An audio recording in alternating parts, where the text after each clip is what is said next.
Following the recent inspection of the National Stadium and Sabina Park as possible venues for the 2031 FIFA Women's World Cup, JFF President Michael Ricketts says he remains confident the country will be successful in its bid to jointly host the tournament with the USA, Mexico and Costa Rica. The assessment of the National Stadium and Sabina Park were carried out by a FIFA inspection team on February 12 and 13.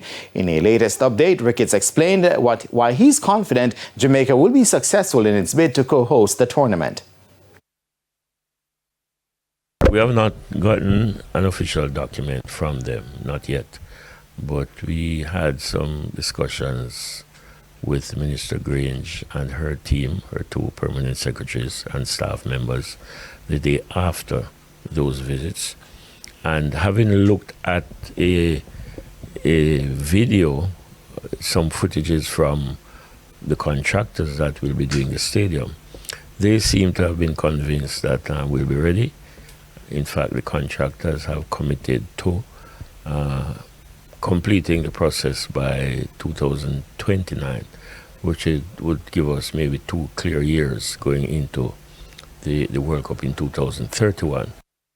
Ricketts also revealed one particular aspect of Jamaica's overall bid that he wants to see come to fruition.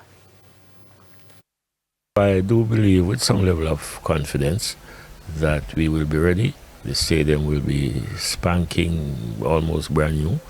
So that would have given us some excitement. As to how the competition will be structured, I am not sure, but I do hope that we'll get some home games.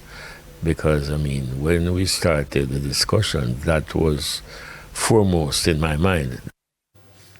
The joint proposal put forward by Jamaica, the USA, Mexico and Costa Rica is the only bid to host the 2031 Women's World Cup. FIFA will announce at its Congress on April 30 if the joint bid to host the tournament has been approved.